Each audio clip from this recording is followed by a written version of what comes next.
தேவ வார்த்தை ஐக்கியத்திற்கு நான் உங்களை வரவேற்கிறேன். நான் ஜெரல் சாண்டியாகோ. நீங்கள் கேட்டுக்கொண்டிருப்பது வாட்ச்மேன் ஜெப போதனைகள். பொதுவாக நம்முடைய வாட்ச்மேன் ஜெப போதனை மெசேஜஸில் நம்ம முதலாவது பகுதியில் ஜெபிப்போம், பரிந்துரை செய்வோம், நம் தேசத்துக்காக ஜெபிப்போம், தேவ ராஜ்யத்தின் காரியங்களுக்காக ஜெபிப்போம், அதுக்கப்புறம் ஜெபத்தை குறித்து போதிப்போம் இல்லையா? அதுதான் நம்முடைய வழக்கம். ஆனால் இன்றைக்கி இந்த புது வருஷம் வருகிறதுனால நம்ம நம்முடைய ஊழியத்தின் ஸ்கெடியூல் இதெல்லாம் கொஞ்சம் பார்த்துட்டு நியூ இயருக்கான மெசேஜ், அந்த புது வருஷத்துக்கான மெசேஜை இப்போலேருந்தே ஸ்டார்ட் பண்ணிடலாம் அப்படின்னு சொல்லி ஒரு முடிவு பண்ணியிருக்கிறோம். அதனால தான் இன்றைக்கி நம்ம இந்த வருகிற புத்தாண்டு 2025 குறித்த தேவனுடைய வார்த்தையை தியானிக்கப் போகிறோம். கர்த்தர் நமக்கு என்ன சொல்லியிருக்கிறார், விசுவாசிகளாகிய நமக்கு கர்த்தர் என்ன சொல்லியிருக்கிறார் அப்படின்றத குறித்து நாம் தியானிக்க போகிறோம். Hallelujah, hallelujah to Jesus. கர்த்தர் மகிமையான காரியங்களை பேசியிருக்கிறார். அந்த காரியங்களை குறித்து நாம் பார்க்க போகிறோம். இதை நம்ம ஒரு 2 பகுதியாக பிரிக்க போகிறோம். முதல்ல இன்றைக்கி கர்த்தர் 2025ஆம் ஆண்டை குறித்து கொடுத்த ஒரு வாக்குத்தத்தம், அதை குறித்து கொடுத்த ஒரு வெளிப்பாடை நாம் இன்றைக்கி தியானிக்க போகிறோம். அடுத்த வாரம் வாட்ச்மேன் சனிக்கிழமை வாட்ச்மேன் ஜெப போதனையில் நாம் இந்த வருகிற ஆண்டை குறித்து பரிசுத்த ஆவியானவர் பல காரியங்களை வெளிப்படுத்தி இருக்கிறார். நம் தேசத்தை குறித்து, கிறிஸ்துவின் சரீரமாகிய சபையை குறித்து, மற்ற முக்கியமான காரியங்களை குறித்து வெளிப்படுத்தி இருக்கிறார். அந்த காரியங்களை குறித்து நாம் அடுத்த வாரம் பார்க்க போகிறோம். இன்றைக்கி வருகிற புத்தாண்டை குறித்து கர்த்தர் கொடுத்திருக்கிற அந்த தேவ வார்த்தை, அந்த வாக்கு தத்தத்தை நாம் இன்றைக்கி தியானிக்க போகிறோம். Hallelujah, hallelujah to Jesus. Glory be to God. ஜெபிப்போம். பிதாவே, இயேசுவின் நாமத்தினால் வருகிறோம். தாப்பனே, நீர் சர்வ வல்லவர், உன்னதர், பெரியவர், வானத்தையும் பூமியும் படைத்த நல்ல தேவன். பிதாவே, நீரே ஆல்ஃபாவும் ஒமேகாவுமாக இருக்கிறீர், ஆதியும் அந்தமுமாக இருக்கிறீர், முந்தினவரும் பிந்தினவருமாக இருக்கிறீர். பிதாவே, இந்த வருடத்தை ஆரம்பித்தீர், இந்த வருடத்தை ஒரு முடிவுக்கு கொண்டு வந்திருக்கிறீர். இந்த வருடம் முழுவதும் நீர் எங்களுக்கு உண்மையுள்ளவராக இருந்தீர், எங்கள் மீது அன்பு பாராட்டினீர், எங்கள் மீது இரக்கம் பாராட்டினீர். பிதாவே, உம்மை துதிக்கிறோம், உமக்கு நன்றி செலுத்துகிறோம். வானத்தையும் பூமியும் படைத்த நல்ல தேவன், எங்களுக்கு பல்வேறு விதங்களில் ஒத்தாசை செய்தீர். ஸ்தோத்திரம். தாப்பனே, நீர் எங்களை பாதுகாத்தபடியால் ஸ்தோத்திரம். எல்லா தீமைக்கும் விலக்கி பாதுகாத்தீர். எல்லா விதமான வாதைகள், கொள்ளை நோய்கள், வேதனைகளுக்கு நீக்கி எங்களை பாதுகாத்தீர். தாப்பனே, மரணத்துக்கு தப்புவித்தீர்.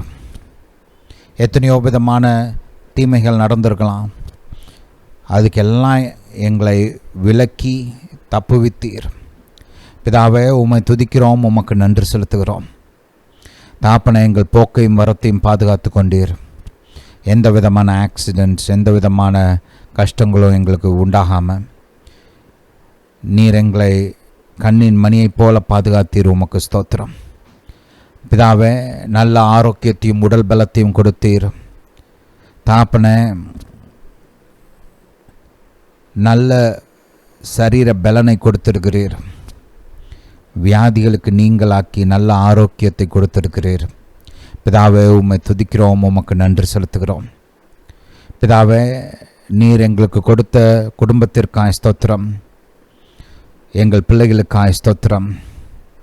தாப்பனே, நீர் எங்களுக்கு கொடுத்த நல்ல ஊழியங்களுக்காய் ஸ்தோத்திரம்.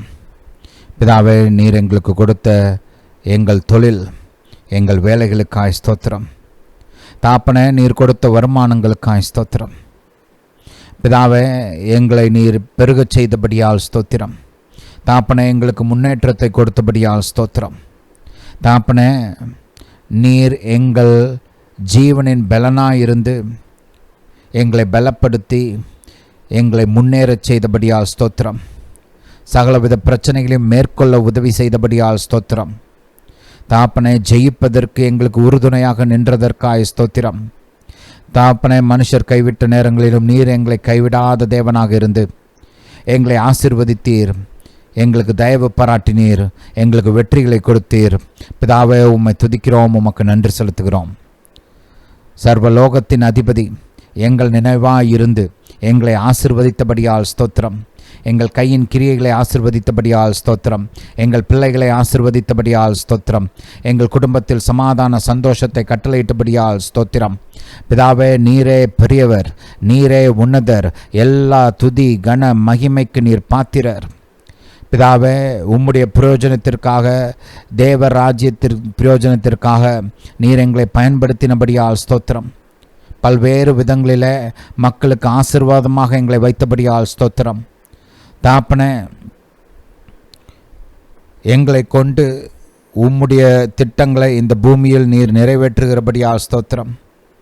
தாப்பனே, எங்களை கொண்டு மகிமையான காரியங்களை இந்த வருடம் செய்தபடியால் ஸ்தோத்திரம். பிதாவே, உம்மை துதிக்கிறோம், உமக்கு நன்றி செலுத்துகிறோம். பிதாவே, நீர் செய்த உபகாரங்களுக்காக நன்றி. கிருபையினாலும் இரக்கங்களினாலும் எங்களை முடிசூட்டினபடியால் நன்றி. எங்கள் வாழ்வை நன்மையால் நிரப்பினபடியால் நன்றி. பிதாவே, எங்கள் பாவங்களை மன்னித்து எங்கள் நோய்களை நீர் குணமாக்கினபடியால் நன்றி. ஹல்லேலூயா டு ஜீசஸ். இயேசுவே, உம்மை துதிக்கிறோம். இயேசுவே, உமக்கு நன்றி. ஹல்லேலூயா, ஹல்லேலூயா, ஹல்லேலூயா டு ஜீசஸ். பிதாவே, நீர் துதிக்கு பாத்திரர். நாளெல்லாம் துதித்து கொண்டே இருக்கலாம் தாப்பனே, நீர் செய்த நன்மைகள் அத்தனை. பிதாவே, நீர் பெரியவர், நீர் நல்லவர், உம்முடைய இரக்கங்கள் என்றென்றைக்கும் நீடிக்கும். பிதாவே, உம்மை துதிக்கிறோம், உமக்கு நன்றி செலுத்துகிறோம். இப்பொழுதும் தாப்பனே, நீர் எங்களோடு கூட பேச வேண்டுமா ஜெபிக்கிறோம். உம்முடைய விலையேறப்பெற்ற வார்த்தைகளை எங்களுக்கு போதிக்க வேண்டுமா ஜெபிக்கிறோம். தாப்பனே, இந்த வருகிற ஆண்டை குறித்து நீர் வைத்திருக்கிற எண்ணங்கள், உம்முடைய ஆலோசனைகள், உம்முடைய திட்டங்கள், உம்முடைய மனதின் யோசனைகளை எங்களுக்கு வெளிப்படுத்த வேண்டுமா ஜெபிக்கிறோம். நீர் கொடுத்த இந்த வார்த்தை வாக்குத்தத்தத்திற்காய் ஸ்தோத்திரம். தாப்பனே, இதை பெற்றுக்கொள்ள, இதை எங்கள் வாழ்வில் நாங்கள் அனுபவிக்க நீர் எங்களுக்கு உதவி செய்ய வேண்டுமா ஜெபிக்கிறோம். பிதாவே, பரிசுத்த ஆவியானவர் எங்களை வழிநடத்த வேண்டுமா ஜெபிக்கிறோம். தாப்பனே, நீர் உம்முடைய வார்த்தைகளை எங்களுக்கு கொடுங்க. தாப்பனே, நான் பேசுகிற இந்த வார்த்தைகள் அபிஷேகம் நிறைந்ததாக இருக்கட்டும், மக்களுக்கு பிரயோஜனமாக இருக்கட்டும், அவர்கள் வாழ்வு மாறட்டும். தாப்பனே, வெற்றிகள் உண்டாகட்டும், முன்னேற்றம் உண்டாகட்டும், பெருக்கம் உண்டாகட்டும். பிதாவே, எங்கள் ஜெபத்தை கேட்டு நீர் பதில் கொடுத்தபடியால் ஸ்தோத்திரம். தாப்பனே, இப்பொழுதும் கூட உம்முடைய பலத்த கரத்தை நீட்டி மக்களை தொட வேண்டுமா ஜெபிக்கிறேன். வியாதியஸ்தர்கள் குணமடையட்டும். இயேசுவின் நாமத்தினால வியாதிகள், வலி, வேதனைகள் நீங்குவதாக. இயேசுவின் நாமத்தினால பலன் உண்டாகட்டும். தாப்பனே, உம்முடைய அபிஷேகம் நுகங்களை முறிக்கட்டும், கட்டுகளை அவிழ்க்கட்டும், சுமைகள் நீக்கட்டும். தாப்பனே, மக்களுக்கு சமாதானம் உண்டாகட்டும், ஆறுதல் உண்டாகட்டும், பலன் உண்டாகட்டும், மனோபலன் உண்டாகட்டும், ஆத்மாவில் பலன் உண்டாகட்டும். சோர்வுகள் இயேசுவின் நாமத்தினால் நீங்கி போவதாக. தாப்பனே, இந்த வருகிற ஆண்டை குறித்த ஒரு நம்பிக்கை, ஒரு உற்சாகம் உம்முடைய வார்த்தையின் மூலமாக இந்த மக்களுக்கு உண்டாகட்டும். தாப்பனே, பரிசுத்த ஆவியானவர் நம்பிக்கையை பெருகச் செய்வாராக. தாப்பனே, உம்மை துதிக்கிறோம், உமக்கு நன்றி செலுத்துகிறோம். பிதாவே, நீரே பெரியவர். தாப்பனே, ஒவ்வொருவரையும் கண்ணின் மணியைப் போல பாதுகாத்து கொள்ளுங்க. தாப்பனே, இவர்கள் மீதும், இவர்கள் குடும்பத்தார் மீதும், இவர்களுக்கு உண்டான யாவற்றின் மீதும் உம்முடைய பரிபூர்ண பாதுகாப்பு உண்டாகட்டும். பிதாவே, நீர் எங்கள் ஜெபத்தை கேட்டு பதில் கொடுத்தபடியால் ஸ்தோத்திரம். இயேசுவின் நாமத்தினால் பிதாவே, ஆமென். ஹல்லேலூயா, ஹல்லேலூயா டு ஜீசஸ். நம்முடைய கர்த்தர் நல்லவர். கர்த்தர் நம்முடைய நன்றி பலியை ஏற்றுக்கொண்டார், நம்முடைய ஜெபத்தை கேட்டார், நமக்கு பதில் கொடுத்திருக்கிறார். ஹல்லேலூயா, ஹல்லேலூயா டு ஜீசஸ். நமக்கு ஜீவிக்கிற தேவனை குறித்த வெளிச்சம் கொடுக்கப்பட்டு இருக்கிறது. நம் ஆண்டவராக இயேசு சொன்னது போல, நாம் அவரை தெரிந்து கொள்ளவில்லை, அவர் நம்மை தெரிந்து கொண்டார். உலக தோற்றத்துக்கு முன்பாகவே இயேசுவுக்குள் நம்மை தெரிந்து கொண்டார். அவரை குறித்த வெளிச்சத்தையும் அறிவையும் கொடுத்திருக்கிறார். ஜீவிக்கிற தேவன், மெய்யான தேவனை குறித்த வெளிச்சம் நமக்கு உண்டாயிருக்கிறது. இதுக்கு நாம் மிகவும் நன்றியுள்ளவர்களாக இருக்க வேண்டும். நான் ஒரு சில காரியங்களை உங்களுக்கு காண்பிக்க விரும்புகிறேன். முதலாவதாக கவனிங்க. உபாகமம் 4ஆம் அதிகாரம் 15ஆம் வசனத்திலிருந்து வாசிப்போம். கர்த்தர் ஓரேபில் அக்கினியின் நடுவில் இருந்து உங்களோட கூட பேசின நாளில். நம் தேவன் யார்? பேசுகிற தேவன். சொல்லுங்கள், பேசுகிற தேவன். ஹல்லேலூயா. கர்த்தர் தன்னுடைய ஜனத்தை எகிப்தின் அடிமைத்தனத்திலேருந்து வெளியில் கொண்டு வரார். கொண்டு வந்துட்டு அவங்களுக்கு தன்னை வெளிப்படுத்துகிறார். மகிமையாக, வல்லமையோடு, பலத்தோடு சீனாய் மலையின் மீது இறங்கி வருகிறார். இறங்கி வந்தவர் அவர்களோடு கூட பேசினார். தேவ சத்தத்தை அந்த ஜனங்கள் கேட்டார்கள். கர்த்தர் அவங்களுக்கு பல விதங்களில் தன்னை குறித்து வெளிப்படுத்துகிறார். அவர் வெளிப்படுத்தின ஒரு முக்கியமான காரியம் என்னென்னா, நம்முடைய கர்த்தர் பேசுகிற தேவன், தன்னுடைய ஜனத்தோடு கூட பேசுகிற தேவன். ஹல்லேலூயா, ஹல்லேலூயா டு ஜீசஸ். தொடர்ந்து 16ஆம் வசனத்தை கொஞ்சம் கவனிங்க.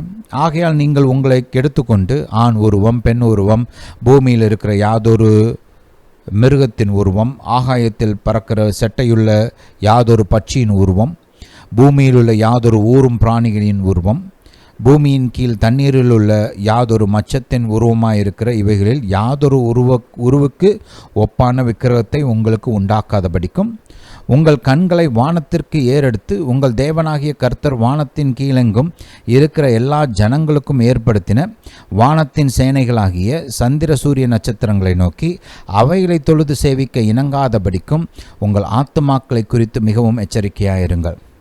வேதாகமத்தில் நம்முடைய தேவனை குறித்தும் விக்கிரகங்களை குறித்தும் ஒரு கான்ட்ரடிக்ஷன் ரைட் வெளிப்படுத்தப்படுகிறது. நம்முடைய தேவன் எப்படிப்பட்டவர்? ஜீவிக்கிறவர், சர்வ வல்லவர், அவரால் எல்லாம் கூடும், சகலவற்றையும் உருவாக்கினவர் அவர், தாங்குகிறவர் அவர், இல்லையா? ஆனால் ஒரு விக்கிரகம் டோட்டல் ஆப்போசிட் பாருங்கள். அது எப்படின்னா, கவனிங்க 28ஆம் வசனத்தை பாருங்கள். விக்கிரகத்தை குறித்து வேதம் போதிக்கும்போது அங்கே காணாமலும், அதாவது பார்க்க முடியாததாயும், கேளாமலும், சாப்பிடாமலும், முகராமலும் இருக்கிற மரமும் கல்லுமான மனுஷர் கைவேலையாகிய தேவர்களை சேவிப்பீர்கள். இது விக்கிரகங்களை குறித்து வேதம் நமக்கு போதிக்கிற சத்தியம். இந்த விக்கிரகங்கள் என்னென்னா, அதால் ஒன்றும் செய்ய முடியாது, நன்மையும் செய்ய முடியாது, தீமையும் செய்ய முடியாது. அதால் என்ன முடியும்? ஒன்றுமே முடியாது. பேச முடியாது, சாப்பிட முடியாது, கேட்க முடியாது, ஒன்றும் செய்ய முடியாது. ஹல்லேலூயா. இது ஒரு ஸ்டார்க் கான்ட்ராஸ்ட் பாருங்கள். இன்னொரு காரியம் பார்த்தீங்கன்னா, நம்முடைய தேவன் இயற்கையின் ஒரு பகுதி கிடையாது, ரைட்? இயற்கையில் வாழுகிற ஒரு மிருகமோ பட்சியோ மச்சமோ கிடையாது, இல்லை இயற்கையின் ஒரு பகுதியான சூரிய சந்திர நட்சத்திரம் கிடையாது. நம்முடைய தேவன் இவை எல்லாவற்றையும் உண்டாக்கின, உருவாக்கின தேவன். அதனால் தான் வேதத்தின் முதல் வார்த்தை என்னது? ஆதியிலே கர்த்தர் வானத்தையும் பூமியையும் உண்டாக்கினார், ரைட்? நட்சத்திரங்களை உண்டாக்கினார், சமுத்திரத்தின் மச்சங்களை உண்டாக்கினார், ஆகாயத்து பறவைகளை உண்டாக்கினார், ஊரும் பிராணிகளை, ரைட், மிருகங்களை உண்டாக்கினார். ஹல்லேலூயா. இதுதான் நமக்கு கொடுக்கப்படுகிற ஒரு பெரிய வெளிச்சம், இல்லையா? நம்முடைய தேவன் எப்படிப்பட்டவர்?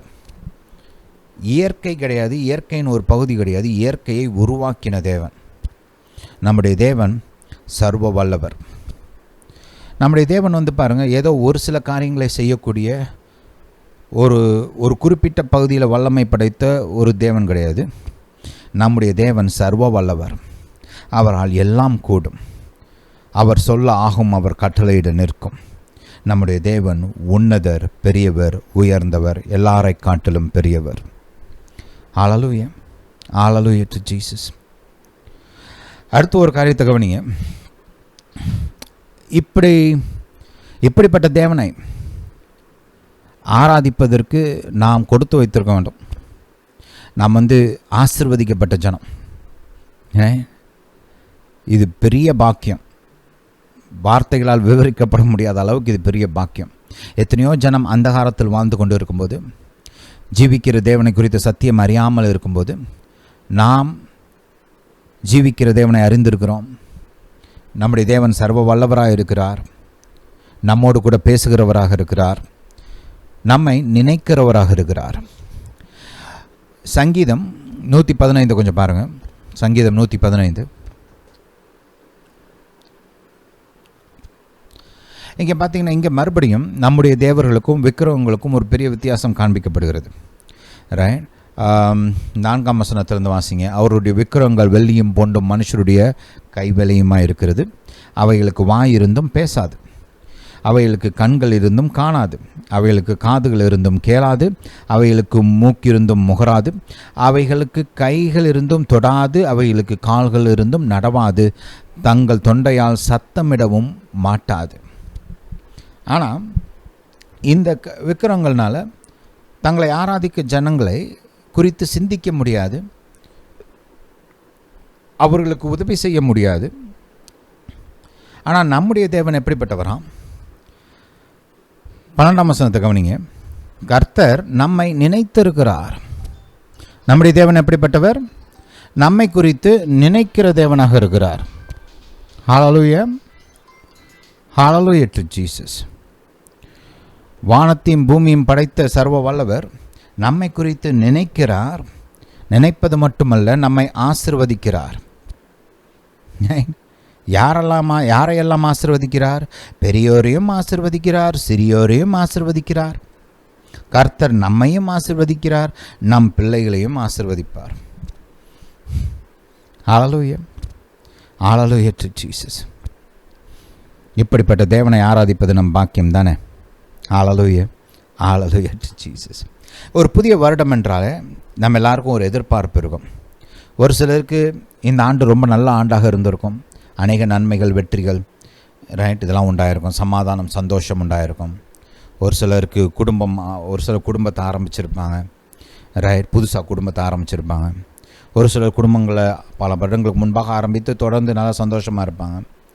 இப்படி இருக்கிறவங்களாம் பார்த்திங்கன்னா, இந்த சந்தோஷம் தொடர்ந்து நீடிக்கணும், இந்த நன்மைகள் தொடர்ந்து அடுத்த வருஷமும் வரணும், ரைட், இந்த வெற்றிகள் அடுத்த ஆண்டும் இதை போல் வெற்றிகள் உண்டாகணும் அப்படின்னு ஒரு நல்ல எதிர்பார்ப்பு அவங்களுக்கு இருக்கும்.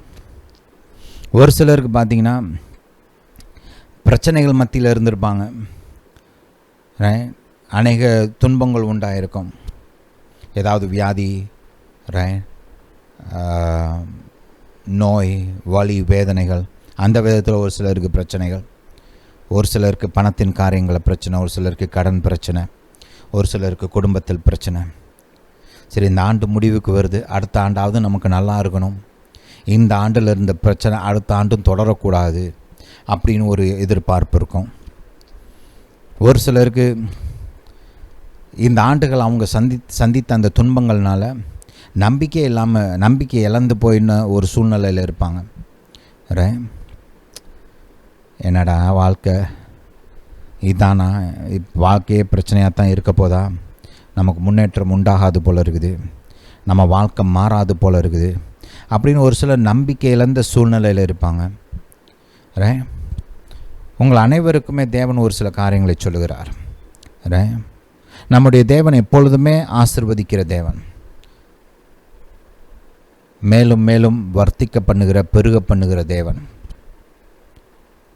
உங்கள் சூழ்நிலை இன்றைக்கி மோசமாக இருக்கலாம், ரைட், ஆனால் அந்த சூழ்நிலையை மாற்ற கர்த்தர் வல்லவராக இருக்கிறார். உங்களுக்கு பாதை இல்லையே அப்படின்னு தோணலாம், ஆனால் பாதைகளை உண்டாக்கக்கூடிய தேவன் நமக்கு இருக்கிறார். நம்முடைய தேவன் இருக்கிற பாதையை மட்டும் காமிக்கிறவர் கிடையாது, இல்லாத பாதையை உருவாக்குகிறவர்.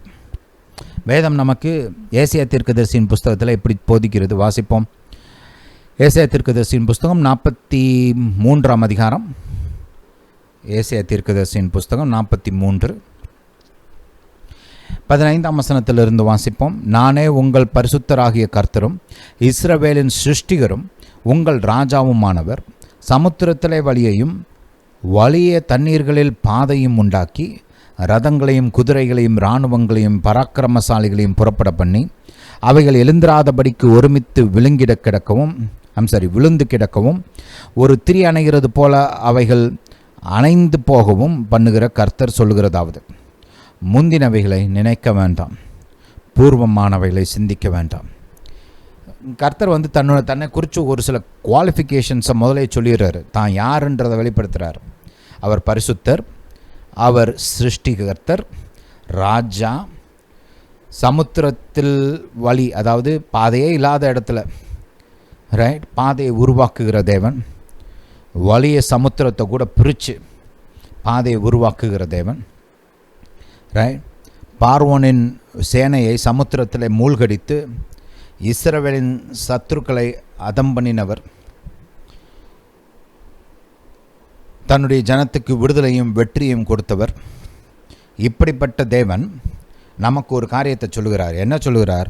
முந்தினவைகளை நினைக்க வேண்டாம். இந்த வருஷத்தில் பிரச்சனை இருந்துச்சா, போன வருஷத்துலேயும் பிரச்சனை இருந்துச்சா, அவைகளை நினைக்க வேண்டாம். பூர்வமானவைகளை, அதாவது கடந்து போன காலத்தில் இருக்கிற காரியங்களை, அந்த மோசமான அனுபவங்களை, மன நோகச் செய்கிற அந்த காரியங்களை, நம்பிக்கை இழக்கச் செய்த அந்த காரியங்களை நினைக்க வேண்டாம், சிந்திக்க வேண்டாம்.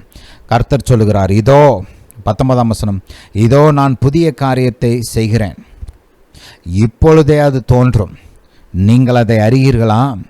நான் வனாந்திரத்தில் வழியையும் அவாந்திர வெளியிலே ஆறுகளையும் உண்டாக்குவேன். பாலைவனத்தில் எங்கேயாவது ஆறுகள் பார்த்துருக்குறீங்களா? ஒரு சின்ன ஓடை இருந்தாலே பெரிய விஷயம் இல்லையா? ஆனால் கர்த்தர் என்ன சொல்கிறாரு? பாலைவனத்தில் ஆறுகளை உண்டாக்குற தேவன் நான். கற்பாறையிலேருந்து தண்ணீரை கொண்டு வந்து அதை ஆறுகளைப் போல ஓடச் செய்த தேவன் நான். வனாந்திரத்தில் பாதைகள் இருக்காது, வழி இருக்காது. சில சமயம் பார்த்திங்கன்னா அங்கே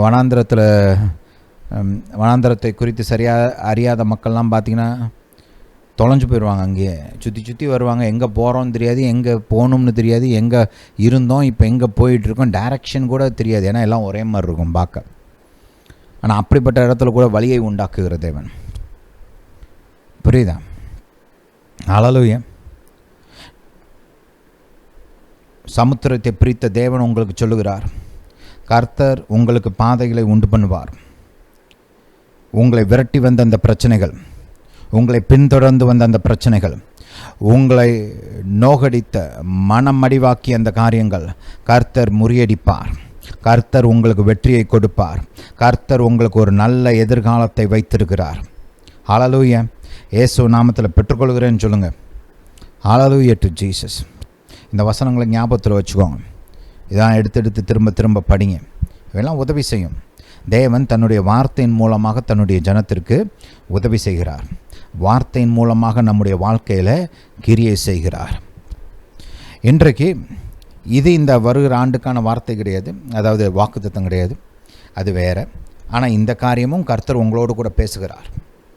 ஹல்லேலூயா, ஹல்லேலூயா டு ஜீசஸ். சரி, இப்போ 2025ஆம் ஆண்டுக்கான தேவனுடைய வாக்குத்தத்தத்தை நாம் பார்க்க போகிறோம். 2025ஆம் ஆண்டு ஒரு வெற்றி ஊர்வலத்தின் ஆண்டாக இருக்கும். வார்த்தை என்ன? உங்களுக்கு ஒரு வெற்றி ஊர்வலம் உண்டாகும். இதான் வாக்கு. வெற்றி ஊர்வலம், அ பரேட், அ விக்ட்ரி பரேட்.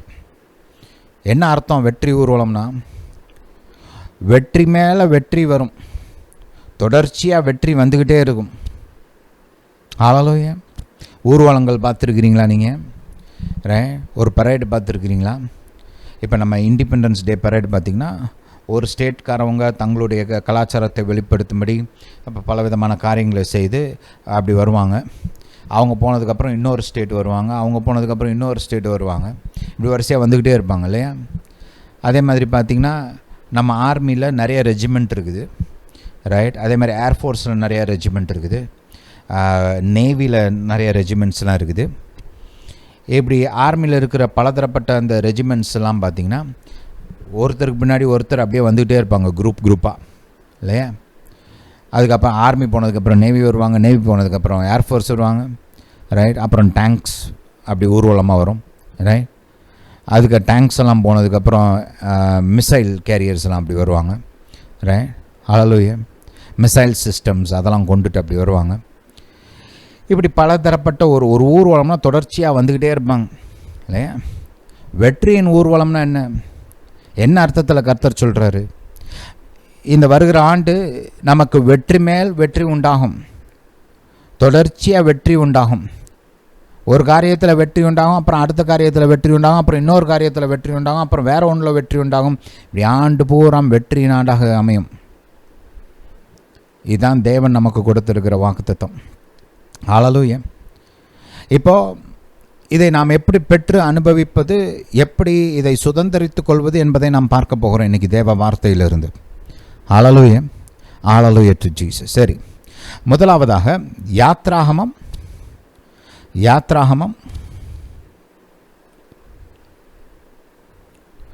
17ஆம் அதிகாரத்துக்கு போகலாம். நம் ஆண்டவராகிய கர்த்தர் இஸ்ரவேல் ஜனத்தை எகிப்திலிருந்து வெளியில் கொண்டு வந்ததுக்கப்புறம் தன்னை குறித்த பல வெளிப்பாடுகளை கொடுக்கிறார். அந்த விதமாக இங்கே தன்னை குறித்து ஒரு முக்கியமான வெளிப்பாட்டை கொடுக்கிறார். அதை கொஞ்சம் பார்ப்போம். 8ஆம் வசனத்திலிருந்து வாசிப்போம். அமலேக்கியர் ரெவிதீமில் இஸ்ரவேலரோடு யுத்தம் பண்ணினார்கள். இவங்க பண்ணது ஒரு மோசமான காரியம் பாருங்கள். என்ன பண்ணாங்கன்னா, இஸ்ரவேல் கூட நேருக்கு நேராக யுத்தம் பண்ணாமல், அறிவிப்பு கொடுத்து இல்லை நேருக்கு நேரம் நான் அவங்க கூட யுத்தம் பண்ண போகிறேன்னு சொல்லி நேருக்கு நேரம் மோதாமல், இஸ்ரவேல் ஜனத்தின் பின்பகுதி, இப்போ இஸ்ரவேலுடைய ஜனம்லாம் ஆர்மி, அவங்க மக்கள் எல்லாம் சேர்ந்து தான் போயிட்டு இருந்தாங்க. அப்படி அவங்கெல்லாம் முன்னாடி கடந்து போயிட்டுருக்கும்போது இந்த பின்னாடி இருப்பாங்க பாருங்க, அந்த இஸ்ரவேல் கூட்டத்தாருடைய அந்த பின்பகுதியில் இருந்தவங்க. அங்கே பொதுவாக யார் இருப்பாங்கன்னா, அந்த சோர்ந்து போனவங்க, ரொம்ப டயர்டாக இருக்கிறவங்க, முடியாதவங்க, வேகமாக நடக்க முடியாதவங்க, அந்த முன்னாடி போகிறவங்க கூட கீப்பப் பண்ண முடியாதவங்க, வியாதியஸ்தர்கள், வயதானவங்க, முடியாதவங்க, அந்த மாதிரி முடியாதவங்க, சோர்ந்து போயிருக்கிறவங்க, பலவீனமாக இருக்கிறவங்க, இவங்க தான் பின்னாடி வந்துட்டுருக்குறாங்க. இவங்களை தாக்குனாங்க அமலேக்கியர். பொதுவாக பார்த்திங்கன்னா கர்த்தர் இந்த நேருக்கு நேராக மோதனா கூட பெருசாக ஒன்றும் சொல்ல மாட்டார். இஸ்ரவேலுக்கு வெற்றி கொடுப்பார், அவங்கள முறியடிப்பார், அது வேறு விஷயம். ஆனால் இந்த அமலேக்கியர் செய்த இந்த விதமான ஒரு காரியம் கர்த்தரை மிகவும் கோபப்படுத்தினது. அப்போ கர்த்தர் என்ன சொல்கிறான்னு பார்ப்போம். 9ஆம் வசனத்தை கவனிங்க. அப்பொழுது மோசே யோசுவாவை நோக்கி, நீ நமக்காக மனிதரை தெரிந்து கொண்டு புறப்பட்டு அமலேக்கோட யுத்தம் பண்ணு. நாளைக்கு நான் மலையுச்சியில் தேவனுடைய கோலை என் கையில் பிடித்து கொண்டு நிற்பேன். இப்போ நம்ம பார்க்க போகிற இந்த பகுதி கர்த்தர் இந்திய தேசத்துக்கு கொடுத்த வார்த்தையோட கொஞ்சம் நெருக்கமான சம்பந்தம் உள்ள ஒரு காரியம். ஆனால் அதை நம்ம இப்போ பார்க்க போகிறதில்ல. அடுத்த வாரம் இந்த காரியங்களை குறித்து கொஞ்சம் பார்ப்போம். இன்றைக்கி இந்த அடுத்த ஆண்டுக்கான அந்த வார்த்தையை மட்டும் தியானிப்போம். 10ஆம் வசனம். யோசுவா தனக்கு மோசே சொன்னபடியே செய்து அமலேக்கோட யுத்தம் பண்ணினான். மோசேயும் ஆரோனும் ஊர் என்பவனும் மலையுச்சியில் ஏறினார்கள். மோசே தன் கையை ஏறெடுக்கையில் இஸ்ரவேலர் மேற்கொண்டார்கள். அவன் தன் கையை தாழ விடுகையில் அமலேக்கு மேற்கொண்டான். இந்த ஆண்டு உங்களுக்கு எப்படி வெற்றி உண்டாகும், எப்படி இந்த விதமாக தொடர்ச்சியான வெற்றி உண்டாகும் அப்படின்னா, தேவனை நோக்கி பார்க்கும்போது உங்களுக்கு தொடர்ச்சியான வெற்றி உண்டாகும். கர்த்தரை நம்பி விசுவாசித்து நீங்கள் வாழும்போது உங்களுக்கு வெற்றி மேல் வெற்றி உண்டாகும். உங்கள் பிரச்சனைகளை நீங்கள் சந்திக்கும்போது உங்கள் சொந்த பலத்தில், உங்கள் சொந்த ஞானத்தில் அந்த காரியங்களை கையாளாமல் தேவனை நோக்கி பார்த்து அவரை விசுவாசித்து அந்த பிரச்சனையை நீங்கள் அணுகும்போது வெற்றி உண்டாகும். ஹல்லேலூயா. இந்த வெற்றியின் மேல் வெற்றி அனுபவம் உங்களுக்கு உண்டாக வேண்டுமென்றால் நீங்கள் தேவனை சார்ந்து வாழுகிற வாழ்க்கையை வளர்க்க வேண்டும். தேவனை நோக்கி பார்க்கிற அந்த பழக்கத்தை உண்டாக்க வேண்டும்.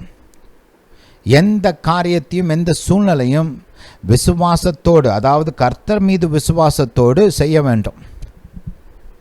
ஹல்லேலூயா. நீங்கள் அந்த விதமாக வாழும்போது உங்களுக்கு வெற்றியின் மேல் வெற்றி உண்டாகும். நல்லா மறுபடியும் வாசிங்க. மோசே தன் கையை ஏறெடுக்கையில் இஸ்ரவேலர் மேற்கொண்டார்கள். அவன் தன் கையை தாளவிடுகையில் அமலேக்கு மேற்கொண்டான். இங்கே நமக்கு ஒரு பிரின்சிபல் காண்பிக்கப்படுகிறது. இதில் பல வெளிச்சங்கள் இருக்குது. இன்றைக்கி குறிப்பாக நம்ம இதை பார்க்க போகிறோம். தேவனை நோக்கி பார்க்கும்போது, தேவனை விசுவாசித்து வாழும்போது, தேவனை விசுவாசித்து பிரச்சனைகளை அணுகும்போது உங்களுக்கு வெற்றி மேல் வெற்றி உண்டாகும், தொடர்ச்சியான வெற்றிகள் உண்டாகும். 12ஆம் வசனம். மோசேயின் கைகள் அசர்ந்து போயிற்று. அப்பொழுது அவர்கள் ஒரு கல்லை கொண்டு வந்து அவன் கீழே வைத்தார்கள். அதன் மேல் உட்கார்ந்தான். ஆரோனும் ஊரும் ஒருவன் ஒரு பக்கத்திலும் ஒருவன் மறுபக்கத்திலும் இருந்து அவன் கைகளை தாங்கினார்கள். இவ்விதமாய் அவன் கைகள் சூரியன் அஸ்தமிக்கும் வரைக்கும் ஒரே நிலையாயிருந்தது. இப்படிப்பட்ட ஒரு வாழ்க்கை, தேவனை நோக்கி பார்த்து வாழுகிற வாழ்க்கை, தேவனை விசுவாசித்து வாழுகிற வாழ்க்கையை நீங்கள் உண்டு பண்ணுவதற்கு என்னெல்லாம் செய்யணுமோ எல்லாத்தையும் செய்யுங்க. ரைட்? நல்ல போதனைகளை கேளுங்க. ரைட்?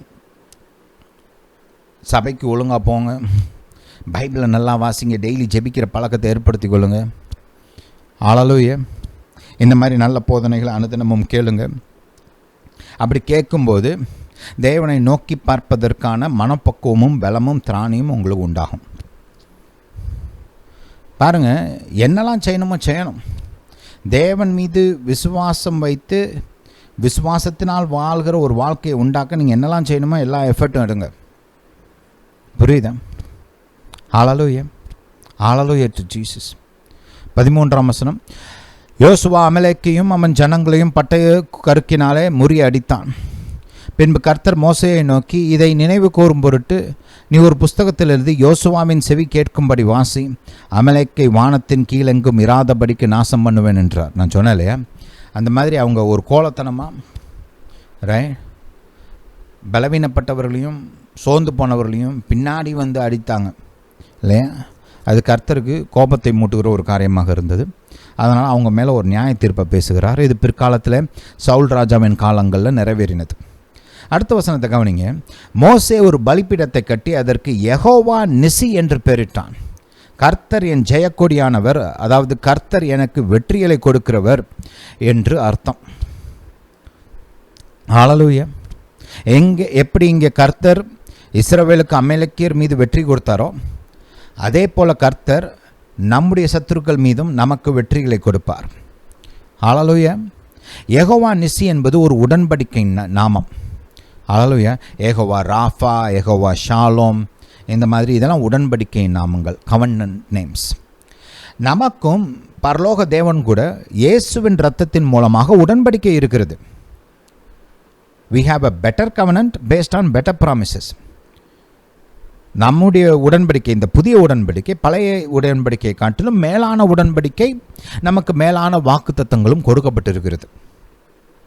அப்போது இந்த நாமத்தில் இருக்கிற நன்மைகளையும் ஆசீர்வாதங்களையும் பெற்றுக்கொள்வதற்கு உங்களுக்கு எல்லா தகுதியும் இருக்கிறது, எல்லா உரிமையும் இருக்கிறது.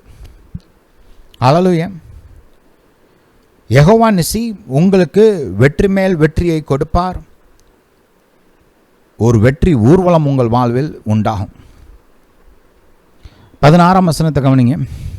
அமலேக்கின் கை கர்த்தருடைய சிங்காசனத்துக்கு விரோதமாக இருந்தபடியால் தலைமுறை தோறும் அவனுக்கு விரோதமாய் கர்த்தரின் யுத்தம் நடக்கும் என்றான். ஹல்லேலூயா. சரி, அடுத்து கவனிங்க. இன்னொரு ஒரு வசனத்தை பார்ப்போம். சங்கீதம் 44 ஒரு அற்புதமான சங்கீதம். இதையும் நம்ம வாசிப்போம். இந்த வேத பகுதிகளெல்லாம் நோட் பண்ணி வச்சுக்கோங்க. நோட் பண்ணி வச்சுக்கிட்டு நீங்கள் டெய்லி வாசிங்க, ஜெபத்தோட தியானிங்க. ரைட்? ஹல்லேலூயா. கர்த்தாவே இதெல்லாம் எனக்கு சொல்லிக் கொடுங்க, இதான் என் அனுபவமாக மாறணும்னு கேளுங்க. கர்த்தர் உங்களுக்கு உதவி செய்வார். ஹல்லேலூயா. சங்கீதம் 44 1ஆம் வசனத்திலிருந்து. தேவனே, எங்கள் பிதாக்களுடைய நாட்களாகிய பூர்வ நாட்களில் நீர் நடப்பித்த கிரியைகளை அவர்கள் எங்களுக்கு அறிவித்தார்கள், அவைகளை எங்கள் காதுகளால் கேட்டோம். தேவரீர் உம்முடைய கையினாலே ஜாதிகளை துரத்தி இவர்களை நாட்டி ஜனங்களை துன்பப்படுத்தி இவர்களை பரவ பண்ணினீர். அதாவது இஸ்ரவேலின் சத்துருக்களை கர்த்தர் விரட்டி அடிச்சுட்டு இஸ்ரவேலுக்கு கானான் தேசத்தை சுதந்திரமாக கொடுத்தார். இஸ்ரவேல் மக்களை கானான் தேசத்தில் கர்த்தர் நாட்டினார் இல்லையா. அதைத்தான் இங்கே போதிக்கிறாங்க. 3ஆம் வசனம். அவர்கள் தங்கள் பட்டயத்தால் தேசத்தை கட்டிக்கொள்ளவில்லை. கவனிங்க, நல்லா கவனிங்க. அடுத்த பாயிண்ட். அவர்கள் தங்கள் பட்டயத்தால் தேசத்தை கட்டிக்கொள்ளவில்லை, அவர்கள் புயமும் அவர்களை ரட்சிக்கவில்லை. நீர் அவர்கள் மேல் பிரியமாயிருந்தபடியால், சொல்லுங்க, பிரியமாயிருந்தபடியால் உம்முடைய வலது கரம் உம்முடைய புயமும் உம்முடைய முகத்தின் பிரகாசமும் அவர்களை ரட்சித்தது. தேவனே, நீர் என் ராஜா யாக்கோபுக்கு ரட்சிப்பை கட்டளையிடும். ரைட்? இங்கே ரட்சிப்புக்கு பயன்படுத்தப்பட்ட பேர் என்னன்னு பார்த்தீங்கன்னா, வார்த்தை என்னன்னு பார்த்தீங்கன்னா யெஷுவா. ஹல்லேலூயா. யெஷுவானா யார்? நம்ம ஆண்டவராகிய இயேசுவின் பேர் வந்து யெஷுவா இல்லையா. ஹல்லேலூயா. இங்கே வந்து இந்த யெஷுவான்ற நாமத்தில், அந்த வார்த்தையில் அது எபிரேய அர்த்தத்தை நீங்கள் போய் பார்த்தீங்கன்னா ரட்சிப்பு இருக்கிறது, வெற்றி இருக்கிறது. ஒரு சில மொழிபெயர்ப்புலாம் பார்த்தீங்கன்னா வெற்றி அப்படின்னே மொழிபெயர்ப்பாங்க. ஒரு மொழிபெயர்ப்பில் 2 வார்த்தையுமே பயன்படுத்தியிருப்பாங்க. யாக்கோபுக்கு ரட்சிப்பையும் வெற்றியும் கட்டளையிடும் அப்படின்னு சேர்த்தே சொல்லியிருப்பாங்க. ஹல்லேலூயா. அந்த எபிரேய வார்த்தையோட மீனிங் நீங்கள் ரூட் மீனிங் போய் படித்து பார்த்தீங்கன்னா அதில் ரட்சிப்பும் இருக்கும், வெற்றியும் இருக்கும். இந்த கான்டெக்ஸ்ட்டை வச்சு பார்த்தாலுமே நம்மளுக்கு தெளிவாக தெரியுது இல்லையா? ரைட். இஸ்ரவேலுக்கு கர்த்தர் சத்துருக்கள் மீது வெற்றியும் கொடுத்தார், ஆபத்துகளிலிருந்து காப்பாற்றவும் செய்தார் இல்லையா? ஹல்லேலூயா. அப்போ 2மே இதில் அடங்கியிருக்குது. அப்போ நம்ம இதை வாசிக்கும்போது இப்படி வாசிக்கலாம்: தேவனே, நீர் என் ராஜா யாக்கோபுக்கு ரட்சிப்பை கட்டளையிடும், யாக்கோபுக்கு வெற்றியை கட்டளையிடும். ஹல்லேலூயா. அடுத்த வசனத்தை கவனிங்க. உம்மாலே எங்கள் சத்துருக்களை கீழே விழத்தாங்கி எங்களுக்கு விரோதமாய் எழும்புகிறவரை உம்முடைய நாமத்தினாலே மிதிப்போம். வெற்றி. என் வில்லை நான் நம்பேன், என் பட்டயம் என்னை ரட்சிப்பதில்லை. நீரே எங்கள் சத்துருக்களில் நின்று எங்களை ரட்சித்து எங்களை பாய்க்கிறவர்களை வெட்கப்படுத்துகிறீர். தேவனுக்குள் நித்தம் மேன்மை பாராட்டுவோம், உமது நாமத்தை என்றென்றைக்கும் துதிப்போம். அப்போ இங்கே மறுபடியும் அந்த கான்டெக்ஸ்ட்டை பார்க்குறோம் இல்லையா? அந்த பாயிண்ட்டை நம்ம பார்க்குறோம். என்ன? நம்முடைய பட்டயம் அல்ல, நம்முடைய கரம் அல்ல, நம்முடைய புயம் அல்ல, நம்முடைய ஞானமோ நம்முடைய பலனோ நம்முடைய தந்திரமோ நமக்கு உண்டாயிருக்கிற செல்வமோ இல்லை நமக்கு உண்டாயிருக்கிற ஒரு சர்க்கிள் கனெக்ஷன் நெட்வொர்க்கிங் இது நமக்கு வெற்றிகளை கொண்டு வர போகிறதில்ல. இதெல்லாம் நல்ல காரியம்தான். ஆனால் நமக்கு வெற்றியை கொடுக்க போகிறது கர்த்தர். கர்த்தருடைய வலதுகரமும் கர்த்தருடைய புயமும் கர்த்தருடைய முகத்தின் பிரகாசமும் நமக்கு வெற்றிகளை கொடுக்கும், வெற்றி மேல் வெற்றியை கொடுக்கும். ஹல்லேலூயா. Hallelujah to Jesus. நீங்கள் யோசுவா புஸ்தகத்தில் யோசுவாவும் இஸ்ரவேல் ஜனங்களும் பல தேசங்களோட யுத்தம் பண்ணுறதை பார்ப்பீங்க.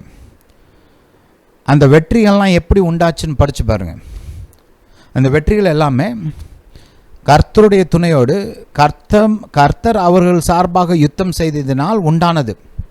ஒரு இடத்துல இப்படி போட்டிருக்கும்: மனுஷரின் பட்டயத்தினால் மடிந்தவர்களை காட்டிலும் தேவன் வானத்திலிருந்து பொழிந்த அந்த ஹெயில் ஸ்டோன், ரைட், அந்த பனிக்கற்கள், அதனால் மரித்தவர்கள் தான் ஜாஸ்தி அப்படின்னு பைபிளில் போட்டிருக்கு. இன்னும் என்ன அர்த்தம்? இவங்க பட்டயத்தில் வெட்டி கொண்ட சத்துருக்களை காட்டிலும் கர்த்தர் கொன்று குவித்த சத்துருக்கள் தான் அதிகம். புரியுதா? அந்த அந்த அந்த புஸ்தகத்தில் இது பிரதானமாக போதிக்கப்படுகிற சத்தியம். கர்த்தர் நம் சார்பாக யுத்தம் செய்வார், கர்த்தர் தம்முடைய ஜனத்திற்கு வெற்றியை கொடுப்பார். வெற்றி மேல் வெற்றி. எந்த ஊருக்கு போனாலும் வெற்றி. சத்துருக்கள் எத்தனை பேர் சேர்ந்து கூட்டமாக வந்தாலும் வெற்றி. எல்லா சூழ்நிலையிலும் வெற்றி. கூட்டம் எவ்வளோ பெருசு இருந்தாலும் வெற்றி, சின்ன கூட்டமாக இருந்தாலும் வெற்றி, பெரிய கூட்டமாக இருந்தாலும் வெற்றி. ஹல்லேலூயா. இது யோசுவா புஸ்தகத்தில் நமக்கு போதிக்கப்படுகிற சத்தியம். அதை தான் இங்கே போதிச்சிருக்கிறார். 5ஆம் வசனத்தை கவனிப்போம். உம்மாலே எங்கள் சத்துருக்களை கீழே விழத்தாக்கி எங்களுக்கு விரோதமாக எழும்புகிறவர்களை கவனிங்க. மறுபடியும் கர்த்தருடைய நாமத்தினாலே மிதிப்போம். என் வில்லை நான் நம்பேன், என் பட்டயம் என்னை ரட்சிப்பதில்லை. உங்களுக்கு வெற்றி மேல் வெற்றி உண்டாகணும்னா உங்கள் பலத்தை சார்ந்து இருக்கிறாம தேவனை சார்ந்து கொள்ளுங்கள். தேவனுடைய கரத்தை நாடுங்கள், தேவனுடைய முகத்தை நாடுங்கள், தேவனுடைய தயவை நாடுங்கள், கர்த்தருடைய பலத்தை நாடுங்கள். கர்த்தரின் கரத்தால், கர்த்தரின் பலத்தால், கர்த்தரின் புயத்தால், கர்த்தருடைய கிருபையால், கர்த்தருடைய தயவால் உங்களுக்கு வெற்றி மேல் வெற்றி உண்டாகும். ஹல்லேலூயா. Hallelujah to Jesus. இங்கே கீ தான். நம்ம பலத்தில் இல்லை, ஏன் சத்துவத்தில் இல்லை, பரலோக தேவனுடைய கிருபையினால தயவினால எனக்கு வெற்றி உண்டாகும். ஹல்லேலூயா. பாருங்கள், இப்போ இயற்கையாக நம்ம பல காரியங்களை சந்திக்கிறோம்.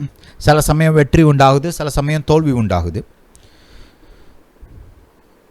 நம்ம ரேஞ்சில் இருந்தாங்கன்னா நம்ம அளவுக்கு ஞானம், நம்ம அளவுக்கு பலம் அப்படின்னா ஏதோ நம்ம ஜெயிச்சிடலாம். இல்லை நம்மளை காட்டிலும் கம்மியாக இருந்தாங்கன்னா நம்ம பலம், நம்ம ஞானம், நம்முடைய செல்வம், நம்மளுடைய செல்வாக்கு, நமக்கு இருக்கிற ஆள் பலம், இதை வச்சு ஜெயிச்சிடலாம். இப்போ நம்மளை காட்டிலும் பலவான இருந்தால் என்ன பண்ணுறது? நம்முடைய சத்ரு நம்மளை காட்டிலும் அறிவாளியா, நம்மளை காட்டிலும் ஞானம் உள்ளவனா, நம்மளை காட்டிலும் பலன் உள்ளவனாக இருந்தால் என்ன பண்ணுறது? தோக்க தான் வேணும் இல்லையா? ரைட். இப்போ நம்ம சந்திக்கிற சூழ்நிலைகள் நம்முடைய திராணிக்கு ஏற்றதாக இருந்தால் ஓகே, மேற்கொண்டுடலாம். இல்லை நம்மளால் ஈஸியாக ஹேண்டில் பண்ணக்கூடிய காரியம்னாலும் ஓகே, மேற்கொண்டுடலாம். நம்ம திராணிக்கு மிஞ்சின காரியமாக இருந்தால் என்ன பண்ணுறது? ஒன்றும் செய்ய முடியாது இல்லையா? ஹல்லேலூயா. அப்போ அவங்க சொல்லுவேன், வேறு வழியே இல்லை, ஜெபிக்க தான் வேணும், கர்த்தரை தான் பார்த்து ஏதாவது செய்யணும் அப்படின்ட்டுருவாங்கல்ல. அது மாதிரி கடைசி ரிசார்ட்டாக வேறு வழி இல்லாமல் கர்த்தர்கிட்ட வரதை காட்டலாம், எடுத்த உடனே கர்த்தர்கிட்ட போங்க. கர்த்தர் உங்களை பலப்படுத்துவார், உங்களுக்கு வெற்றிகளை கொடுப்பார். 2 கொரிந்தியர் புதிய ஏற்பாட்டில் ஒரு சில வசனங்களை பார்ப்போம். 2 கொரிந்தியர் 2ஆம் அதிகாரம் 14ஆம் வசனத்தை கவனிப்போம். கிறிஸ்துவுக்குள் எப்பொழுதும் எங்களை வெற்றி சிறக்க பண்ணி எல்லா இடங்களிலும் எங்களை கொண்டு அவரை அறிகிற அறிவின் வாசனையை வெளிப்படுத்துகிற தேவனுக்கு ஸ்தோத்திரம். இங்கேயும் பார்த்தீங்கன்னா வெற்றி எங்கேருந்து வருது? தேவன்கிட்ட இருந்து வருது. கிறிஸ்துவுக்குள்ளே வெற்றி உண்டாகுது, அதனால் தேவனுக்கு ஸ்தோத்திரம். ஹல்லேலூயா. வெற்றியின் காரணர் கர்த்தர், நம்மல்ல, கர்த்தர். ஹல்லேலூயா. பாருங்கள், இந்த பாயிண்ட்டை நான் முடிச்சிடுறேன். இப்போ நம்முடைய பலத்தில் மட்டும் நம்ம சார்ந்திருந்தோம்னா சில சமயம் வெற்றி, சில சமயம் தோல்வி. we have success, we have failures இல்லையா? ஆனால் தேவன்கிட்ட நமக்கு வெற்றி உண்டானதென்றால், நாம் தேவனை சார்ந்து கொண்டோம் என்றால், எல்லா சூழ்நிலைகளையும், எல்லா சத்துருக்களையும், எல்லா பிரச்சனைகளையும் நாம் தேவனை நம்பி தேவனுடைய உதவியோடு சந்தித்தோம் என்றால், இப்போ நம்முடைய வெற்றி நம்முடைய பலத்தை சார்ந்ததல்ல, தேவனை சார்ந்தது. இப்போ கர்த்தர் நமக்கு எல்லா நேரங்களிலும் வெற்றி கொடுக்க முடியும். ஏன்னா நம்முடைய கர்த்தர் எல்லாரை காட்டிலும் பெரியவர். ஹல்லேலூயா. அதனால தான் பாருங்க, இந்த வெற்றி பவனி உண்டாகும். ஹல்லேலூயா. இந்த இடத்துல வெற்றி சிறக்க பண்ணின்னு போட்டிருக்கு இல்லையா? நல்ல டிரான்ஸ்லேஷன் தான், தப்பு கிடையாது. ஆனால் இன்னும் ஒரு சில இந்த காரியத்தில் இன்னும் இருக்கிற மற்ற மீனிங்லாம் பார்த்தீங்கன்னா, ஒரு வெற்றி ஊர்வலம், ட்ரையம்ஃபல் ப்ரொசஷன். என்ன ப்ரொசஷன்னா ஊர்வலம், ரைட்? ட்ரையம்ஃபல் ப்ரொசஷன் அப்படின்னா ஒரு வெற்றியின் ஊர்வலம். இந்த ராஜாக்கள்லாம் போய் சண்டை போட்டுட்டு, ரைட், சத்ருக்களை தோக்கடிச்சிட்டு மற்ற ராஜ்யங்களெல்லாம் கைப்பற்றிட்டு தங்கள் சொந்த ஊருக்கு வரும்போது திரும்ப வருவாங்க பாருங்கள், ஒரு வெற்றி ஊர்வலம் வருவாங்க. இப்போ நம்ம ஊரில் எல்லாம் கிரிக்கெட்டில் ஏதாவது டோர்னமெண்ட்லாம் ஜெயிச்சிட்டா அப்படி ரூஃப் டாப் ஒரு நல்ல பஸ்ஸில் ஏறி அப்படி உக்காந்து அப்படி ஜாலியாக ஊர்வலம் வர்றாங்களே, எல்லோரும் பார்க்குற மாதிரி நம்மளாம் பார்க்குறோம் அதெல்லாம், ரைட்? அந்த மாதிரி ஒரு வெற்றி ஊர்வலம். புரியுதா? கிறிஸ்துவுக்குள் எப்பொழுதும், அந்த வார்த்தையை கொஞ்சம் கவனிங்க, எப்பொழுதும். ஏன் எப்பொழுதும்? ஏன்னா நம்ம கர்த்தர் பெரியவர். நம்ம கர்த்தர் தான் சர்வலோகத்திலையும் பெரியவர். அவர் சர்வ வல்லவர். கர்த்தர் சர்வ வல்லவர். அவரால் முடியாதது எதுவும் கிடையாது. அவருக்கு நிகரானவர் யாரும் கிடையாது. அதனால தான் எப்பொழுதும் வெற்றி உண்டாகும். அதனால தான் எல்லா காரியங்களிலும் வெற்றி உண்டாகும். ஏன்னா நம்மளை காட்டிலும் பெரிய ஆட்கள் இருக்கிறாங்க. நம்முடைய திராணிக்கு மிஞ்சின சூழ்நிலைகள், காரியங்கள்லாம் இருக்குது. ஆனால் கர்த்தருக்கு மிஞ்சின சூழ்நிலைன்னு ஏதாவது இருக்குதா? கிடையாது. கர்த்தருக்கு மிஞ்சின காரியம்னு ஏதாவது இருக்குதா? கர்த்தரை காட்டிலும் பெரிய சத்ருன்னு யாராவது இருக்காங்களா? யாருமே கிடையாது. அதனால தான் கர்த்தரை சார்ந்து கொள்ளும்போது நமக்கு வெற்றி மேல் வெற்றி உண்டாகும், வெற்றி பவனி உண்டாகும், வெற்றி ஊர்வலம் உண்டாகும். ஏன்னா கர்த்தர் எல்லாரை காட்டிலும் பெரியவர், எல்லா சூழ்நிலைகளையும் ஜெயிக்கிறவர். அதனால் தொடர்ச்சியான வெற்றி நமக்கு உண்டாகும். ஹல்லேலூயா. Hallelujah to Jesus. கடைசியாக 1 யோவான் 4ஆம் அதிகாரத்தை கவனிங்க. 4ஆம் வசனம். பிள்ளைகளே, நீங்கள் தேவனால் உண்டாயிருந்து அவர்களை ஜெயித்தீர்கள், ஏனெனில் உலகத்தில் இருக்கிறவனிலும் உங்களில் இருக்கிறவர் பெரியவர். மறுபடியும் காரணத்தை கவனிங்க. ஏன் நம்மளால் மேற்கொள்ள முடியும், ஏன் நம்மளால் ஜெயிக்க முடியும்? 2 காரணம் இங்கே சொல்லப்படுது. ரைட். ஒன்று, நம்ம தேவனால் உண்டாக இருக்கிறோம், தேவனுடைய பிள்ளைகளாக இருக்கிறோம், தேவனுடைய சாயலில் தேவனுடைய ரூபத்தில் உண்டாக்கப்பட்ட தேவ பிள்ளைகளாக இருக்கிறோம். அது ஒரு காரணம். இன்னொரு காரணம் என்ன, உலகத்தில் இருக்கிறவனை காட்டிலும் நம்முடைய தேவன் பெரியவர். இப்போ இந்த உலகத்தில் இருக்கிற பிரச்சனைகளுக்கெல்லாம் காரணம் யார்? பிசாசு, பாவம், பாவத்தினால் உண்டான விளைவுகள். பிசாசு, பாவம், சாபம், மரணம், துன்மார்க்கமான மக்கள், கொடிய சூழ்நிலைகள். ரைட். இதெல்லாமே பிசாசு, பாவத்தினால் உண்டான காரியங்கள் தான். ரைட். நம்முடைய கர்த்தர் பிசாசை ஜெயித்திருக்கிறார், பாவத்தை ஜெயித்திருக்கிறார், பாவத்தினால் உண்டான எல்லா விளைவுகளையும் ஜெயித்திருக்கிறார். ஹல்லேலூயா. நம்முடைய கர்த்தர் பிசாசை காட்டிலும் பெரியவர், பிசாசின் சேனை கூட்டத்தை காட்டிலும் பெரியவர், கள்ள தீர்க்கதரிசிகளை காட்டிலும் பெரியவர், பாவ சோதனைகளை காட்டிலும் பெரியவர், துன்மார்க்கமான மக்களை காட்டிலும் பெரியவர், இந்த உலகத்தில் இருக்கிற சாபம், நாசம், அழிவு, தீமை, மரணம் எல்லாத்தை காட்டிலும் பெரியவர். இப்படி நம்முடைய தேவன் பிசாசையும் அவன் சேனையும் பாவத்தையும் அதோடைய விளைவுகளை காட்டிலும் மகா பெரியவராக இருக்கிறபடியால் நமக்கு வெற்றி உண்டாகும், எப்பொழுதும் வெற்றி உண்டாகும், தொடர்ச்சியான வெற்றி உண்டாகும், வெற்றி மேல் வெற்றி உண்டாகும். ஹல்லேலூயா. 5ஆம் அதிகாரத்தை கவனிங்க. அதே நிருபம் 1 யோவான் 5, 4 மற்றும் 5ஆம் வசனங்களை வாசிப்போம். தேவனால் பிறப்பதெல்லாம் உலகத்தை ஜெயிக்கும். நம்முடைய விசுவாசமே உலகத்தை ஜெயிக்கிற ஜெயம். மறுபடியும் பாருங்கள், அதே காரியம் தான் சொல்லப்படுது. ஒன்று, நான் தேவனுடைய பிள்ளையாக இருக்கிறேன், தேவ சாயலில் தேவ ரூபத்தில் தேவனுடைய பிள்ளையாக மறுபடியும் பிறந்திருக்கிறேன். இன்னொன்று, உலகத்தில் இருக்கிறவனை காட்டிலும் பெரியவராகிய நம்முடைய தேவன் மீது விசுவாசம் வைக்கிறேன். ஹல்லேலூயா. அதுதான் இந்த வெற்றிக்கு காரணம். இப்போ தேவனால் பிறப்பதெல்லாம் உலகத்தை ஜெயிக்கும்னா என்ன அர்த்தம்? யோசிச்சு பாருங்கள். நம்ம ஆல்ரெடி சொன்ன மாதிரி நம்ம தேவன் தான் உன்னதர், வானங்களுக்கு மேலாக சிங்காசனம் அமைத்து அமர்ந்திருக்கிற சர்வ வல்லவர், மகிமையின் தேவன், ராஜாதி ராஜா, கர்த்தாதி கர்த்தா. பாருங்கள், லூசிஃபர்லாம் அவருக்கு ஒரு கணக்கே கிடையாது, பொருட்டே கிடையாது. லூசிஃபரை பிடிச்சி பாதாளத்துக்குள்ளே போடுறதுக்கு கர்த்தர் அவரை இறங்கி வந்து பல நூற்றாண்டுகள் யுத்தம் பண்ணலை, ஒரு தூதனை அனுப்பி கட்டி போட்டு தூக்கி வீசினார் பாதாளத்துக்குள்ளே. ஹல்லேலூயா. நீங்கள் வெளிப்படுத்தின சுவிசேஷத்தை படித்து பாருங்க. அதனால் லூசிஃபர் வந்து ஒன்றும் கர்த்தருக்கு இணையானவன் கிடையாது, சமமானவெல்லாம் கிடையாது, தூதனுக்கு கூட சமம் கிடையாது அவன். புரியுதா? விழுந்து போன தூதர்கள் அவங்களும் பார்த்திங்கன்னா அவங்களாம் ஒன்றும் கர்த்தருக்கோ இல்லை வானதூதர்களுக்கு கூட இணையானவங்க கிடையாது. ஹல்லேலூயா. நம்முடைய தேவன் எப்படிப்பட்டவர்? எல்லாரை காட்டிலும் பெரியவர், மகா பெரியவர். அவருக்கு நிகர்னு யாருமே கிடையாது. பிசாசும் அவன் சேனைக்கு கூட்டமும் மொத்தமாக வந்தாலுமே கர்த்தருக்கு அவங்க இணை கிடையாது. புரியுதா? ஹல்லேலூயா. இந்த யோசனை மைண்டில் வச்சுக்கோங்க. நம்முடைய கர்த்தர் எல்லா நேரங்களிலும் ஜெயிக்கிறவர், எப்போதும் ஜெயிக்கிறவர். அவர் வந்து தோத்ததா சரித்திரமே கிடையாது, அவருக்கு தோல்வியே கிடையாது. அவர் ஒரு யுத்தத்துக்குன்னு போனார்னா அவர் தான் ஜெயிப்பார். அவரை தடுக்கக்கூடியவன் யாரும் கிடையாது, அவரை தடுக்கக்கூடிய ஜனக்கூட்டம் கிடையாது, அவரை தடுக்கக்கூடிய அரசாங்கங்கள் கிடையாது.